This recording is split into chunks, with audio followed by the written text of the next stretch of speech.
Bhagalpur police ने अवैध हथियार निर्माण करने वाले गिरोह के खिलाफ बड़ी कार्रवाई करते हुए शाहकुंड थाना क्षेत्र के हरनाथ गांव में संचालित एक मिनी गन फैक्ट्री का भंडाफोड़ किया है।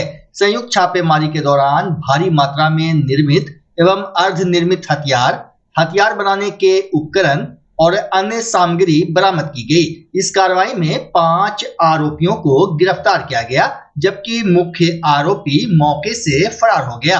सिटी एसपी अतुलेश झा ने प्रेस वार्ता में बताया कि गुप्त सूचना मिली थी कि हरनाथ गांव स्थित मोहम्मद रिजवान के घर अवैध हथियार बनाए जा रहे हैं। सूचना के आधार पर शाहकुंड थाना पुलिस, भागलपुर एसटीएफ और पश्चिम बंगाल एसटीएफ की संयुक्त टीम ने छापेमारी की।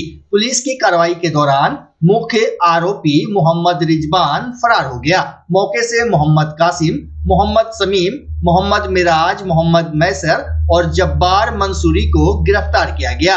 इनमें 4 आरोपी मुंगेर जिले के निवासी हैं, जबकि जब्बार मंसूरी शाहकुंड का रहने वाला है। सिटी एसपी ने बताया कि गिरफ्तार आरोपियों से पूछताछ जारी है और फरार आरोपी की गिरफ्तारी के लिए लगातार छापेमारी की जा रही है एवं पूरे हथियार तस्करी नेटवर्क की गहन जांच की जा रही है। जैसा कि आप सभी लोगों को विदित है कि वरीय पुलिस अधीक्षक महोदय के निर्देशानुसार अवैध आर्म्स, शराब, मादक पदार्थ आदि की बरामदगी हेतु लगातार गश्ती की जा रही है एवं रेड्स किए जा रहे हैं, ताकि इस तरह के जो संगठित अपराध हैं उन पर लगाम लगाया जा सके। इसी क्रम में कल गुप्त सूचना प्राप्त हुई कि शाहकुंड थाना अंतर्गत मोहम्मद रिजवान, जिनके पिता स्वर्गीय मोहम्मद शौकत हुसैन हैं, इनके द्वारा अपने घर पर अवैध मिनी गन फैक्ट्री का संचालन किया जा रहा है। उक्त सूचना के सत्यापन एवं आवश्यक कार्रवाई हेतु बंगाल एसटीएफ की इनपुट्स थे, बिहार एसटीएफ, जिला आसूचना इकाई एवं शाहकुंड थाना की टीम उनके थानाध्यक्ष द्वारा लीड की जा रही थी और इन सभी के संयोजित प्रयास से इस पर रेड किया गया।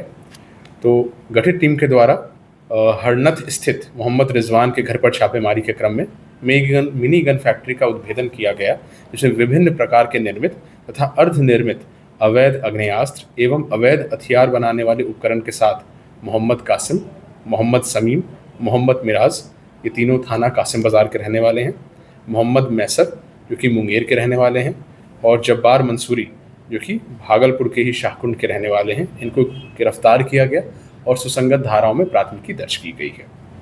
इस कांड के संदर्भ में आवश्यक पूछताछ हेतु पता चला है कि और कुछ व्यक्तियों के नाम आए हैं, जिनके लिए लगातार छापेमारी की जा रही है।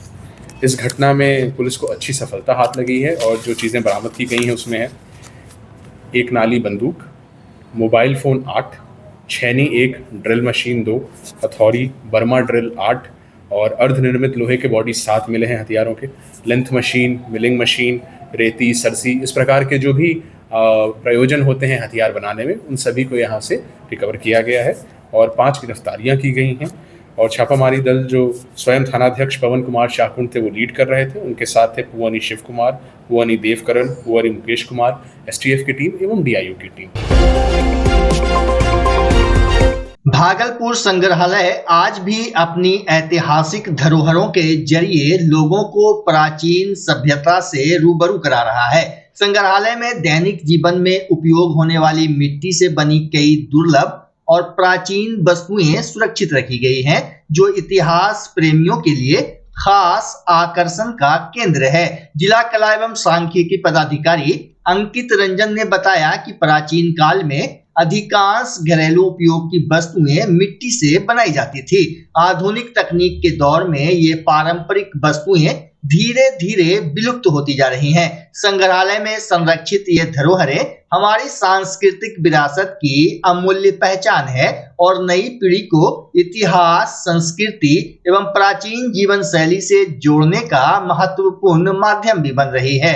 ये प्राचीन काल में जो दैनिक जीवन में जो उपयोग होती थी वस्तुएं, वो लगभग सारी वस्तुएं मिट्टी की बनाई जाती थी। हाल ही के कुछ दिनों में भी आप लोग पूजा पाठ में या दूसरे त्यौहार में मिट्टी का बर्तन उपयोग होता था। पहले जो किसी का भोज होता था तो मिट्टी का चुक्का चलता था, घड़ा अभी भी यूज़ होता है गर्मियों में।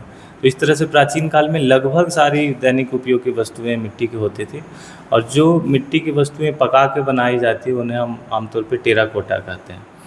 भागलपुर संग्रहालय में जो प्रदर्शित हैं सामग्रियाँ, ये चालकोलिथिक पीरियड से लेकर के आपको पाल काल तक के अलग अलग समय में जो सामग्रियाँ प्राप्त हुई वो यहाँ पे प्रदर्शित की गई हैं। यहाँ पे सुल्तानगंज से प्राप्त टेराकोटा प्रदर्शित है, यहाँ पे सुल्तानगंज से है, चंपानगर से है, कुंवारीडीह से भी है, अलग अलग हिस्सों से प्राप्त टेराकोटा का यहाँ कलेक्शन है और इसे प्रदर्शित किया गया है। बांका जिला के बलिया डबल मर्डर केस के मुख्य आरोपी सचिन सिंह के हाफ एनकाउंटर के बाद मामला नए विवाद में घिर गया है। पुलिस का दावा है कि हथियार बरामदगी के दौरान आरोपी ने पुलिस टीम पर फायरिंग की, जिसके जवाब में आत्मरक्षा में की गई कार्रवाई में उसके पैर में गोली लगी। घायल सचिन का इलाज भागलपुर के जवाहरलाल नेहरू मेडिकल कॉलेज अस्पताल में पुलिस निगरानी में चल रहा है। वहीं आरोपी के पिता संजय कुमार ने पुलिस की कार्रवाई पर गंभीर सवाल उठाए हैं। उनका आरोप है कि रांची से गिरफ्तारी के बाद उनके बेटे को कहीं और ले जाकर गोली मारी गई। उनका कहना है कि पुलिस की मुठभेड़ की कहानी सही नहीं है। हालांकि पुलिस अपने बयान पर कायम है और मामले की जांच एवं कानूनी प्रक्रिया जारी है। वो यहाँ घर में भी नहीं रहता, वो तो यहीं रहता है भागलपुरे में। तो हमको अमरपुर थाना गया घर पर, वहाँ से उठा के लाया, चलिए आप पहचान करना। तो हम बोले कि हाँ पहचान मेरा बेटा ही है। बोला नहीं अब आपको भागलपुर जाना पड़ेगा। बोले चलिए। तो पहले से भी कोई केस था आपके बेटे पर? पहले से गोथियारी केस जो गांव का होता है इधर उधर नॉर्मल का वही था। और कौन सी इस मामले में कुछ जानकारी है जो सिंटू सिंह और हाँ उसका मर्डर केस में इसका नाम आया है। हम लोग तो मोबाइल में पेपर में देखिए। आप लोग समझाए भी होंगे? हाँ जब घर आता जाता था तो बेटा है तो नहीं समझाएंगे, बहुत समझाए। सीमा मर्डर का कारण क्या था? कारण कुछ नहीं, लोग सब अपना साथी है। वो भी बहुत बड़ा अपराधी था, वो कोई इंसान नहीं था। अभी तो जेल से वो भी छूटा था कुछ दिन पहले हरिजन महिला केस में। हाँ वहाँ बांका से छूटा था। उसके ऊपर 8 केस खुदे है। नहीं है तो घर से 16 किलोमीटर कोई जंगल में जाएगा पीने खाने के लिए, ठीक है इसी के बुलाने पर गया सर, तो क्यों गया तुम? और इससे अगर दुश्मनी होता तो वो जाता, प्रेम था तब न गया। और वो भी माँ बाप से वो भी अच्छा संबंध नहीं है, नहीं तो माँ बाप उसको जाने देगा। हम भी अगर घर में रहते ये बोलता हम मारेंगे किसी को तो हम जाने देते सर, उसको कैसे जाने देंगे? अभी बताया जा रहा है पुलिस पर भी उसने हमला किया था। हमको तो बोला कि हमको होटल में पकड़ा है, बाहर जब निकला तब हमको गोली मारा। हमको जो बोला सच क्या है हम नहीं जानते। हम बोले बेटा कैसे गोली लगा? बोला हम होटल में थे, भाग करके गए थे, पकड़ा गए। उसके बाद हमको घर से मैंने बाहर मैंने होटल से दूर ले जा करके, जगह का नाम हमको मालूम नहीं हो सका, वहाँ पैर में गोली मारा है। पुलिस मारे, होटल में नहीं मारा, गिरफ्तार किया होटल में, मारा गोली। बेटा भी पुलिस पे गोली चलाया? होटल में चलाएगा तो होटल नहीं जानेगा। जब होटल से हमला किया ऐसा हम करें होटल से आप गिरफ्तार किए तो मुठभेड़ तो वही होगा जहाँ गिरफ्तारी होगा। तो होटल वाले को नहीं मालूम है कि यहाँ गोली चला है। क्या नाम है? संजय कुमार से। बच्चा जब जन्म लेता है तो कई बार बच्चा तुरंत नहीं रोता है, रोने में देर हो जाता है। ऐसे में बच्चा क्षतिग्रस्त हो जाता है और उसके बचने की संभावना कम हो जाती है।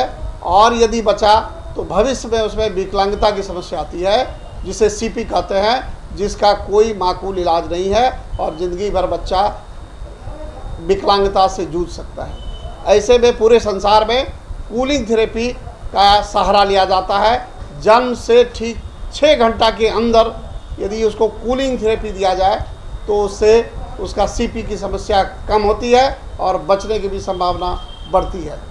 पहली बार बिहार झारखंड में आपके शहर के स्नेह नवजात शिशु बाल सेवा केंद्र में यह मशीन उपलब्ध है।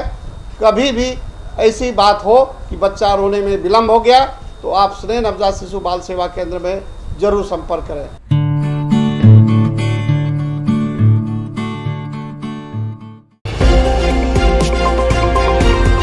Rotary club of Vikramshila pink ने शनिवार को भागलपुर के पटल बाबू रोड स्थित रोटरी कार्यालय में पूर्व अध्यक्ष अंजना प्रकाश के दिवंगत पुत्र क्षितिज प्रकाश की पुण्य स्मृति में रक्तदान शिविर आयोजित किया। शिविर में करीब 2 दर्जन लोगों ने स्वेच्छा से रक्तदान किया।